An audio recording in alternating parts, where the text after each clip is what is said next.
అన్న నమస్తే. నమస్తే. ఏం పేరు? లింగం అండి. లింగం. హ్మ్. ఏం చేస్తావు నువ్వు? వ్యవసాయం చేస్తాం. వ్యవసాయం. ఎన్ని ఎకరాలు ఉంది పొలం? మాకు ఎకరన్నర ఉంటుంది. ఎకరన్నర. ఏం వేసినావు ఈసారి? మొక్కలు వేసినాం. మొక్కలు. హ్మ్. ఓకే. ఎట్లా ఉంది మరి గిట్టుబాటు ధర ఉందా ఈసారి? గిట్టుబాటు ధర అంటే ఉంది కానీ రైతు బంధు గురించి కామెంట్ చేస్తాను నేను మొట్టమొదటిగా. ఎందుకన్నా?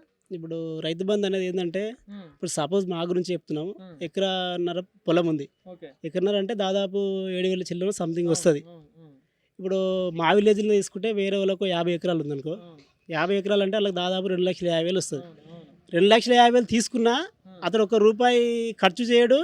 కష్టపడేది లేదు. ప్రజానాయకుని ఎన్నుకునేది అంటే ఎలక్షన్లో కూడా ఓటు వేయడానికి కూడా ఊళ్ళకి రాడు. ఆ, మేము ఎకరన్నర పొలంలో ఉన్న 7,000 అమౌంట్ వస్తే మాకు ఆ, పెట్టుబడి 25,000 అవుతుంది. అవును, అంటే ఈ విధంగా ఉన్నవాడిని డెవలప్ చేయడం అనేది కేసీఆర్ ఉద్దేశం తప్ప లేని రైతులకు కరెక్ట్ న్యాయం అనేది రైతు బంధు వల్ల జరగలేదు. అవును. రేట్లు కూడా బాగా పెరిగినాయి. ఆ.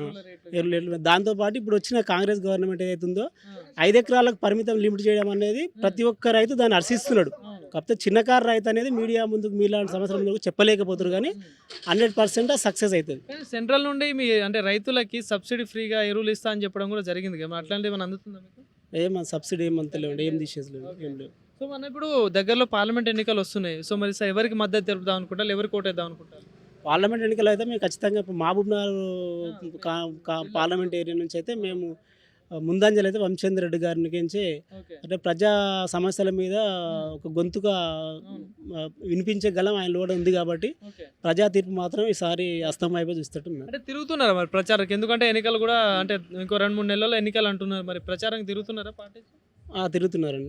ఏ పార్టీస్ వచ్చినాయి? ఎవరెవరు వచ్చారు ఇప్పుడు? ఇంతవరకు అయితే కాంగ్రెస్ విజయ్ కానీ టీఆర్ఎస్ అయితే ఇంకేం లేదు. లేదు. అంతే ఓకే. కదా. కానీ గతంలో టీఆర్ఎస్ ఉండే కదా ఎంపీ ఇక్కడ గెలిచింది. సో మరి ఏమన్నా చేసిండు ఆ పనులు ఎప్పుడన్నా వచ్చింది?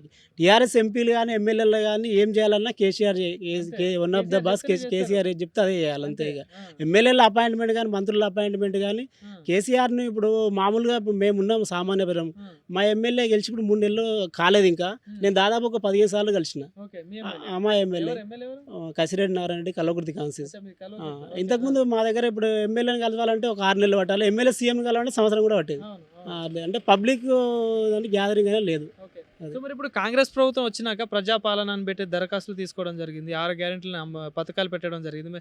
మరి దానివల్ల మీకు ఏమైనా లబ్ధి పొందుతున్నారా? అవి ఎట్లా అనిపిస్తుంది మీకు అసలు? మాకు మంచిగానే ఉందంటే ఇప్పటికీ మహిళలకు ఫ్రీ బస్ కానీ ఇప్పుడు అతి త్వరలో 500 సిలిండర్ కానీ ఉచిత కరెంటు 200 యూనిట్లది కానీ అది బాగానే ఉంది. ఓకే. అయితే ప్రతిపక్షాలు విమర్శిస్తున్నాయి టైం లేదని చెప్పి. అవును, ఇప్పుడు కేసీఆర్ గారు ఏమన్నా ప్రతి విలేజ్లో డబుల్ బెడ్రూమ్ ఇల్లు ఇస్తున్నాడు. అవును. 9.5 సంవత్సరాలు అయింది, విలేజ్కి ఒక్క ఇల్లు కూడా లేదు. అవును. కాన్స్టిట్యూన్సీ మొత్తంలో కూడా ఇక్కడ లేదు. ఇచ్చినాయని అంటున్నాడు కదా ప్రతి ఆయన ఇచ్చిన అంటే కనిపించాలి కదా. ఆ, ఇప్పుడు ఇచ్చినంటే కనిపించాలి కదా. గవర్నమెంట్ వచ్చిన 100 రోజులు కూడా కాలేదు, అవును. ఆల్రెడీ 2 ఇంప్లిమెంటేషన్ చేశారు ఆరోగ్యశ్రీ, ఇంకా 2 అతి త్వరలో కాబోతున్నాయి. ఓకే. పబ్లిక్ కానీ నమ్మకం. మరి ఇప్పుడు కాంగ్రెస్ గవర్నమెంట్ పడిపోతుంది, మళ్ళీ బీఆర్ఎస్ కేసీఆర్ వస్తాడు, పూలే వస్తుందని అంటారుగా మరి. అట్లా ఏం జరగదండి, అలాంటివి ఏం జరగదు. రావడానికి కారణం ఏముంది, ఏం జరుగుతుంది, వాళ్ళు ఏం చేసిన ఇప్పుడు చేయడానికి చెప్పుకోవడానికి ఉంటేనే అవకాశం ఉంటుంది.